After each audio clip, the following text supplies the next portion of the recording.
kulitnya aja pina-pina sekali atarnya. Nah sekalinya apa? Sekalinya kosong, ada isi. Atau seumpamanya tadi semata-mata syariat saja, tanpa apa tadi hakikat semata, tanpa ada syariat, nah itu batal sama sekali. Aku penting isinya aja kan. Nah iyalah, penting barasnya aja. Artinya apabila ada tanam benih langsung keluar baras, kada kawajo. Nah kalau semata-mata hakikat tanpa syariat, syariat tanpa hakikat, itu ada perumpamaan. Kata beliau, antakula lisyaksin, engkau kata presiden bagi seorang suami, hendaklah engkau sembahyang. Fayaqulu laka, kemudian ia berkata bagi engkau, la hajat ya Rasul, aku kada perlu sembahyang itu. Kenapa? Karena ujarnya di anna sa'ida sa'idun ajal. Fa in kuntu sa'idan dakhaltu jannata wa inna usalli. Aku tidak perlu sembahyang atau sembahyang puasa, ayo puasa kan, tidak perlu aku puasa.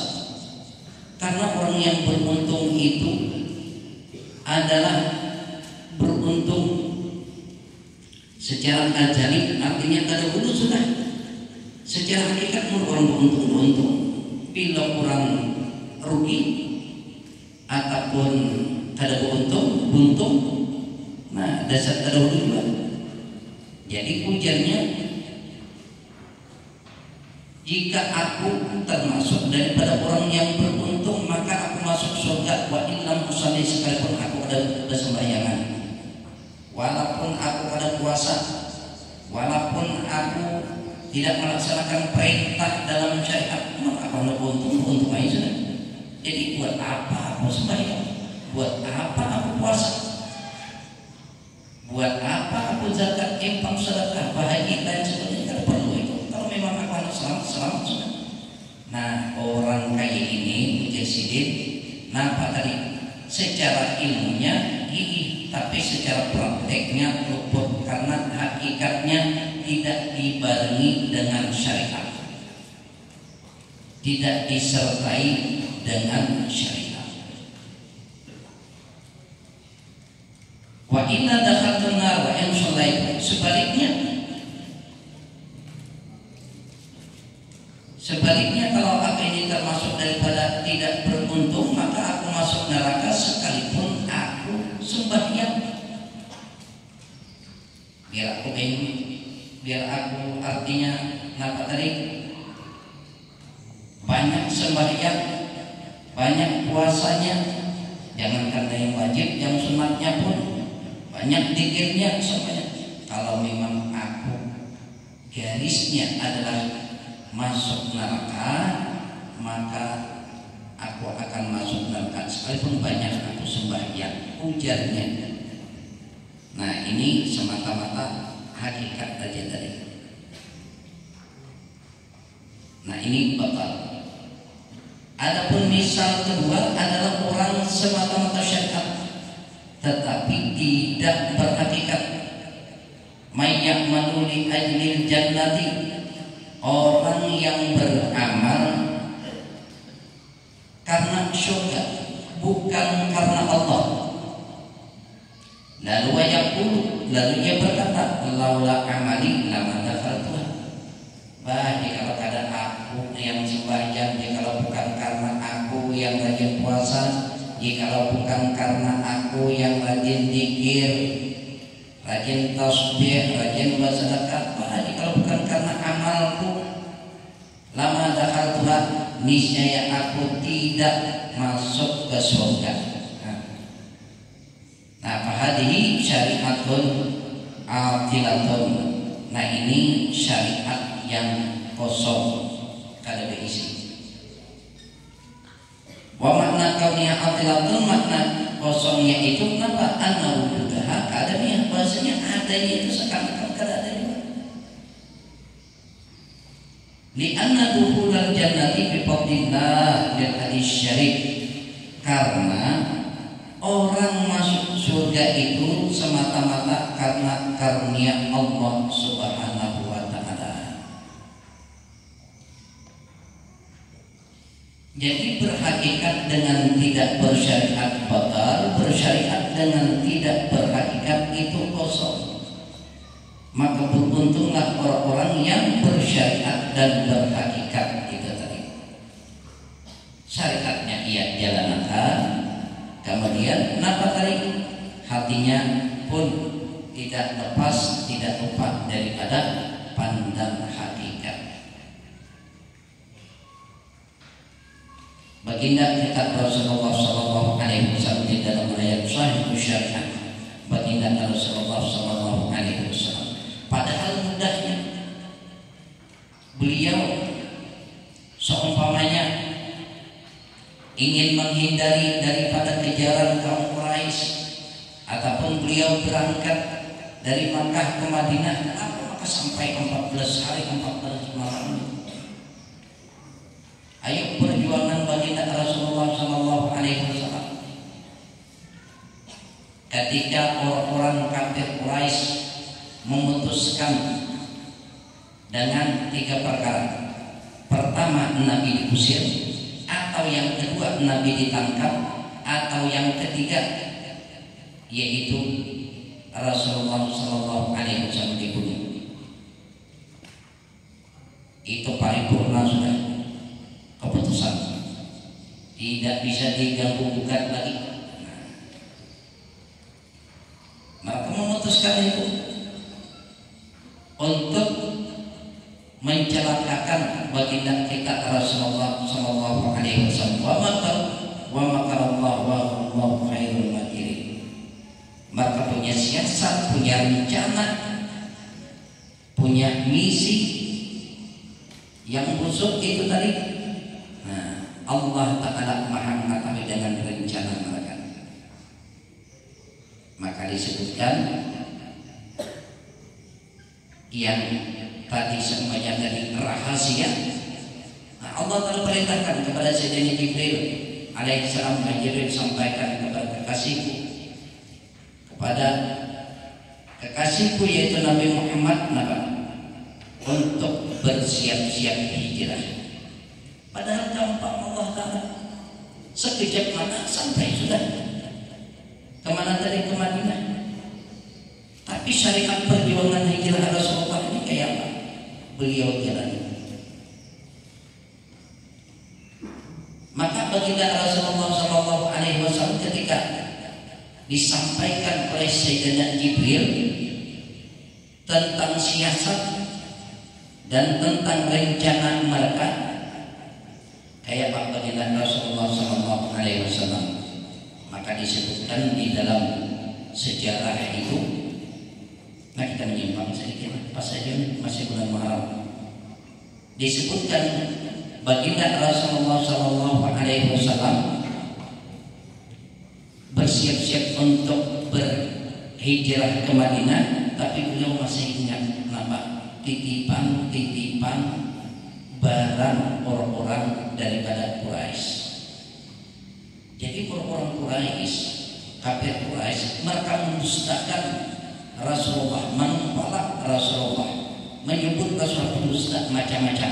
Tapi mereka tidak bisa membohongi diri mereka. Nampak buktinya banyak barang ataupun amanah yang diletakkan kepada baginda Rasulullah Sallallahu Alaihi Wasallam. Istilah bahasa kita mengikam, artinya menyambat pendusta, artinya kemudian nampak tidak menyalahi janji macam-macam. Kenapa barang ikan di atas? Bahasa kita menyambat Rasulullah itu pendusta. Punya kemana barang? Kawan-kawan kita menjadikan pada percaya, kenapa maka dengan Rasulullah? Nah, artinya secara lisan mereka nampak tadi menjelek-jelekkan Rasulullah, tetapi secara hal mereka tidak bisa mengatakan bahwasanya Rasulullah itu bohong. Artinya untungnya dia, tapi secara hal mereka tidak bisa memilih bahwasanya Rasulullah lah yang paling dipercaya. Kepada nabinya itu sudah percaya. Jadi dengan Rasulullah banyak. Nah, oleh sebagai baginda Rasulullah, beliau tidak bisa langsung, artinya ketika mendapatkan izin ataupun perintah dari Allah untuk berhijrah, langsung berhijrah tanpa mengembalikan titipan. Maka beliau panggil Sayyidina Ali karramallahu wajhah. Panggil Sayyidina Ali karramallahu wajhah. Baik Ali, malam ini kenapa? Bahwasanya persiapan untuk hijrah. Maka engkau wahai Sayyidina Ali, ikam ujar Rasulullah, kaina guring di mana? Di dipan aku ataupun di ranjang aku. Pakailah selimutku, pakailah sebagai selimutku yang dari Hadramaut itu. Jadi mulai zaman Rasulullah Rida Hadramaut. Nah ini dipakai selimut. Nah Sayyidina Ali tahu bahwasanya Rasulullah ini target. Sementara orang yang artinya menjadi target Sayyidina Ali lah di situ posisi. Maka dari menempati tempat baginda Rasulullah Sallallahu Alaihi Wasallam. Sadar. Jadi pesan Rasulullah, nah kembalikan barang macam-macam. Bagaimana Sayyidina Ali karramallahu wajhahu wa ta'ala ini pun. Kayak kita, ya Allah. Ini sudah ini gawat ini, seorang dipacangan di target orang. Apabila seorang nampacangan didor orang ini kada kegampangan. Maka di dalam riwayat baginda Rasulullah Sallallahu Alaihi Wasallam, beliau artinya keluar lewat pintu belakang. Sementara rumah beliau ini dikepung oleh seluruh perwakilan suku pada saat itu. Karena dalam keputusan mereka kalau menangkap ya sudah, apabila kita tangkap seumpama, maka Bani Hashim Bani Muthalib tidak membiarkan. Apabila kita usir, langsung usir, kita biarkan aja, ujar Abu Jahal, enaknya di tempat yang lain nanti akan jahil. Maka tidak mustahil akan membinasakan kita. Oh itu artinya kita bunuh. Oh ada sembarangan kita membunuh. Kenapa? Karena Bani Hashim Bani Muthalib ini adalah terkenal sebagai keluarga pada saat itu, salah satu keluarga atau penuh suku yang kemudian terkenal juga dengan pemberaninya. Wanginya iya juga. Oh kita khawatir. Soalnya kalau sampai meneteskan darah Muhammad ini bahaya, kita perang seluruh suku di Mekah. Kayak apa caranya? Maka disebutkan kita panggil setiap suku ada perwakilan, setiap suku ada perwakilan. Istilah praksi itu masing-masing ada. Untuk apa? Untuk nanti apabila kita membunuh Muhammad, maka Bani Hashim dan Muthalib tidak bisa menuntut. Karena apa? Apabila menuntut, maka harus menuntut seluruh suku-suku yang ada di daerah Makkah itu. Nah ini bagus, artinya usulan kayak itu iyaman berada. Dan ini sifatnya rahasia. Nah iya boleh ke rumah yang namanya artinya pada saat-saat tegang pada saat itu, nah, otomatis apa? Sampai di rumah maka sudah jangan rahasia. Tapi ketika sampai di rumah kayak apa-apanya kabar anu tadi baranai dan menyerah, keputusannya menyai Muhammad itu harus dibunuh. Tapi baranai ya. Nah yang ini memang kita ngerumpi pulang pepandir ke tetangga boleh jadi kemana apa maka umpat juga di DPR itu apa keputusannya baranai ya. Muhammad artinya dibunuh. Nah akhirnya satu demi satu baranainya rahasia, baranainya rahasia, pas jadi rahasia umum. Saya baranai. Kalau Rasulullah langsung malaikat Jibril alaihissalam menyampaikan. Maka pada saat itu Sayyidina Ali karramallahu wajhah yang beliau tidur berbaring berselimutkan nafas dari selimut yang dipakai oleh baginda Rasulullah Sallallahu Alaihi Wasallam. Nah, orang kafir Quraisy ini masih ada di rumah. Kenapa? Masih ada orangnya di mana diranjang di sini. Tenang, kayak dulu kita cari momen ataupun waktu yang sangat tepat. Saatnya saya mau menunggu akhirnya apa? Taguring. Maka ketika baginda Rasulullah Sallallahu Alaihi Wasallam keluar sambil menghamburkan tanah pasir di kepala mereka, maka Rasulullah dan beliau membaca ayat waja'alna min baini aydihim saddan wa min khalfihim saddan fa'ushaynahum fahum la yubsirun. Kalau kita lagi dulu di Darussalam, ada di antaranya mengadahkan apa ini salah satu bacaan supaya kada dilihat apabila razia, supaya kada dilihat. Kalau tapi nak kabel kita pas ada lehernya apakah dibacakan? Nah, polisi itu kada melihat. Nah, ya. Supaya kada dilihat, ngalih. Habis salat tadi disuruh jawab. Ada juga waktunya. Maka ketika baginda Rasulullah Sallallahu Alaihi Wasallam keluar, beliau kemana? Langsung menuju ke tempat Sayyidina Abu Bakar.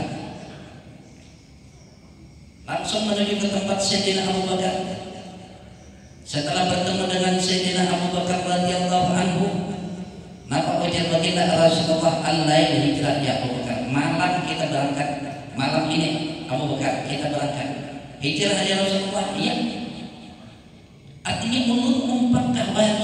Iya ujar Rasulullah. Iya ikan sama-sama. Maka pada malam itu Sayyidina Abu Bakar mau mengumpulkan barang habis dikumpulkan jadi berangkat.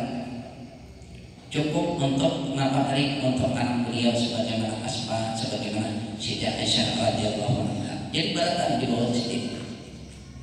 Lalu kemana wahai Rasulullah? Ujar Rasul, kita jangan menuju ke utara, tetapi ke selatan terlebih dulu. Karena kan orang-orang Quraisy, artinya ya sudah dalam benak mereka Rasulullah akan berangkat hijrah ke Madinah, yaitu menuju utara. Sementara Rasulullah beliau pun menyusun strategi, yaitu kayak caranya. Ujar Rasul, kita ke selatan dulu, ke arah selatan. Jadi berlawanan arah. Jadi kalau pada saat itu mereka berpikir terjujuk pikiran mereka bahwasanya Rasul ke arah utara ke Madinah, maka tidak menyadari kalau Rasulullah, maka tadi tidak menyadari kalau Rasulullah Sallallahu Alaihi Wasallam ke arah selatan dengan Sayyidina Abu Bakar radhiyallahu anhu. Maka Sayyidina Abu Bakar menyiapkan seadanya, bekal apa seadanya. Kemudian apa? Berangkatlah baginda Rasulullah Sallallahu Alaihi Wasallam menuju Waqfur, Gunung Tur. Luar biasa itu, 2 jam setengah kurang lebih. Itu pun sampai naik ke atas memangkas ya udah bisa sampai tinggi banget. Jadi beliau menuju ke sana bersama-sama dengan Sayyidina Abu Bakar radhiyallahu anhu. Sementara anak daripada Sayyidina Abu Bakar diperintahkan untuk untuk menjadi mata-mata yang kemudian melaporkan setiap keadaan apa yang dibicarakan kurang waktu siang. Karena kurang lebih 3 hari 3 malam di mana beliau bertahan di Anur di Jabal Thur itu tadi.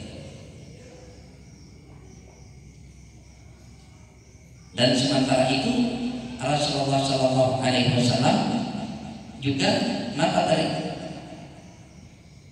bersama-sama Abu Bakar radhiyallahu anhu yang kemudian sebelumnya Rasulullah sudah menyiapkan baik itu perbekalan, baik itu tadi seumpamanya onta untuk dipakai sebagai kendaraan beliau, dan juga penunjuk jalan. Penunjuk jalan adalah Abdullah bin Uraiqid. Ini orangnya apa? Kada Islam, kada orang kafir, tapi walaupun tidak beriman, tidak memusuhi Rasulullah.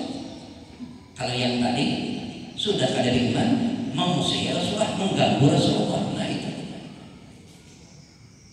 Nah sementara yang orang-orang kafir menjaga rumah Rasulullah tadi, mengepung rumah Rasulullah, nah itu sudah merasa tiba saatnya, waktunya, langsung menggerbek masuk ke dalam rumah. Maka ketika diangkat selimut, takjub. Karena apa? Karena yang disangka itu adalah baginda Rasulullah, ternyata Sayyidina Ali karramallahu wajhah. Untung kada langsung marabis kan. Iya, marabis cabut sudah paham. Iya, untung kada langsung. Nah, iya kan. Ini melihat ikan kan artinya Ali. Iya, dia Ali. Kada lain, mana ujar di mana? Aku tahu, maka aku guring. Aku berapa di sini?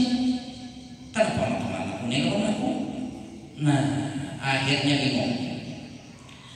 Lepas sudah kita ini kecolongan. Hanya sadar saya kok melihat, nah kepala pindah berdebu, pindah ke tanah. Lainnya bang sama.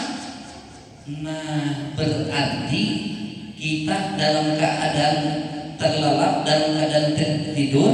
Maka tadi kepala-kepala kita tadi di apa tadi ini dihamburi, diandaki oleh Muhammad, yaitu dalam pasir dan tanah. Jadi seekornya rasa apa ujar orang kita. Nih kepala dingin, menggetar. Kita. Kenapa? Ikan pikirkan syukur tanah aja. Syukur nanya Muhammad ini tahu bahwasanya kita hendak membunuh. Pada saat dia berkesempatan lawan kita, pada mudah kita laporin. Bahkan sebaliknya kita kan ada dalam selamat. Tapi untuk hendak dibunuh dalam jangan dicelakakan ini siapa? Yaitu Muhammad.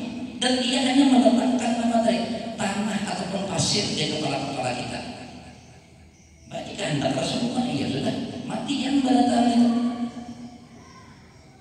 Maka pada saat itu setelah tidak berhasil, maka jadi tumbuh gempar di Mekah bahwasanya maka nih Rasulullah SAW Muhammad telah berangkat hijrah ke Madinah.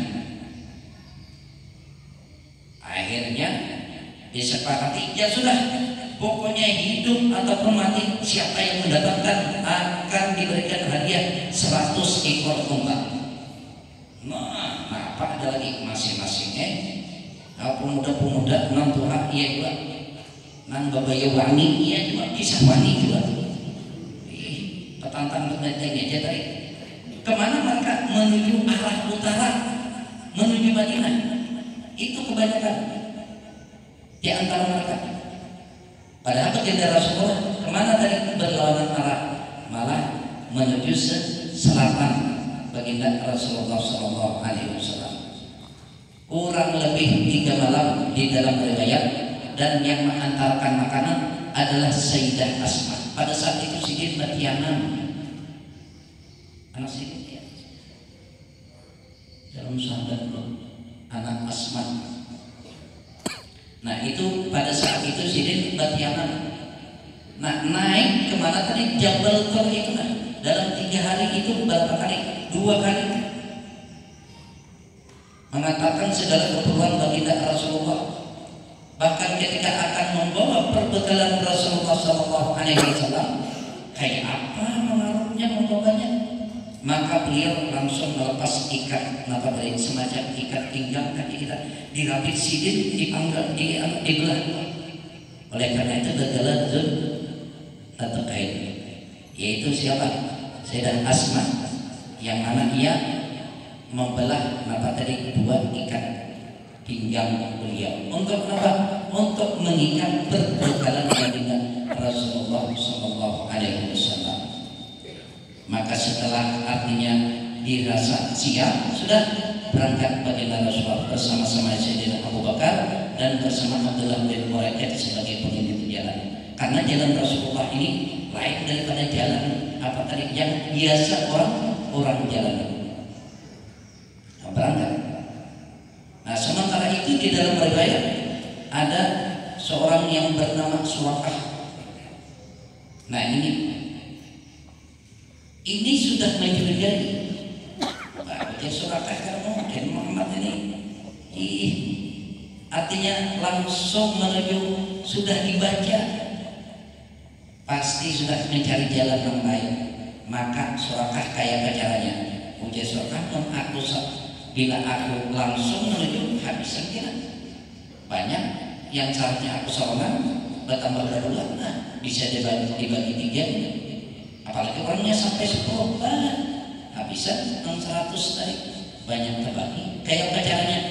Maka Suraqah ini mengantar dulu ke ujung kampung. Kemana dulu nih kuda ataupun apa tadi ini tunggangannya diantar dulu waktu siang. Diantar beneran, kita mau boleh pulang. Jadi kelihatannya siangnya itu ada aja. Kalau 4 orang tumpur ada. Maka ketika malam hari sudah, maka pada saat itu Rasulullah berangkat. Untuk apa? Mengejar baginda Rasulullah Sallallahu Alaihi Wasallam. Dan Suraqah artinya apa tadi? Di antara keahliannya apa Suraqah ini? Mengetahui jejak. Nah, itu hebatnya. Nah, ini mengejar baginda Rasulullah. Dalam riwayat akhirnya sampai bertemu. Nah, ini Suraqah melihat bayangannya. Sudah.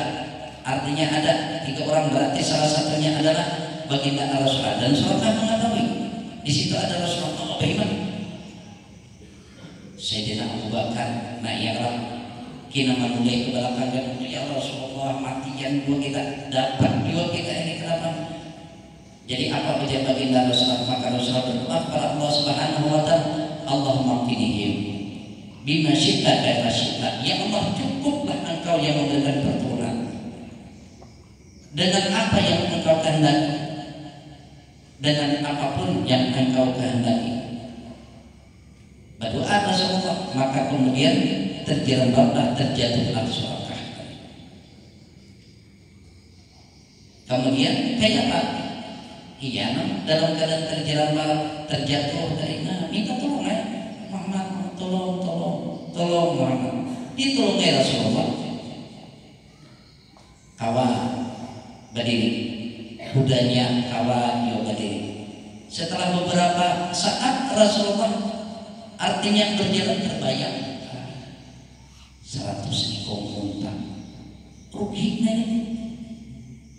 ini harus artinya mengkada kawa hidup membawa jalan belakangan, artinya untuk bisa membunuh lalu kawa dibawa tadi. Maka kemudian dia pun mengejar baginda Rasulullah, kembali mengejar pulang, menyasar pulang pakai kuda. Kemudian apa ujian baginda Rasulullah? Berdoa kepada Rasulullah, Allahumma qini bima syi'ta kaifa syi'ta. Ya Allah, cukup Engkau yang memberikan pertolongan dengan apa yang Engkau kehendaki. Maka terjerembab lagi Suraqah. Ditolong Rasulullah lagi, kan kadang itu menolong. Di tengah gurun itu siapa yang menolong? Nah, Rasulullah mendengar Nabi Muhammad, tolongi Muhammad, tolong. Aja sudah ditolong Rasulullah. Kawa untanya berdiri, iya orang kawa berdiri. Ya. Maka kemudian ketika Rasulullah meninggalkan berangkat, maka terbayang mulainya. Kenapa? 100 ekor unta. Hantar yang pulang. Bahan ini. Ayo berangkat lagi mengejar Rasulullah. Kemudian untuk yang ketiga kali pun Rasulullah berdoa, Allahumma qini bima syi'ta kaifa syi'ta. Cukup Engkau ya Allah memberikan pertolongan. Maka ia pun terjatuh, minta tolong pulang, ditolongi lagi Rasulullah. Kayak kita, iya Pak, 3 kali sudah Pak, kira-kira bisa dilihatkan. Tahu rasa, nah iya Pak, dia Rasulullah tolongnya aja. Maka di dalam riwayat pada saat itu yakinlah Suraqah bahwasanya apa yang menimpa ia tidak lain dan tidak bukan kenapa? Tanda daripada kebenaran baginda Rasulullah. Menyadari bahwasanya bagaimanapun ia tidak bisa berbuat apa-apa kalau ingin berbuat jahat kepada baginda Rasulullah. Ia sadar ia ini artinya dilarang, tidak bisa berbuat apa-apa. Maka oleh karena demikian, lalu ia minta kepada baginda Rasulullah, wahai Muhammad, aku yakin suatu saat nanti engkau nanti engkau diperlihatkan kemuliaan kemenangan daripada engkau. Nah, aku minta tanda. Ayo ujar Rasulullah, harus tanda yang tertulis. Nah, ujar Rasulullah, wahai Abu Bakar, tolong tulis. Kenapa tulis? Tulis dari Muhammad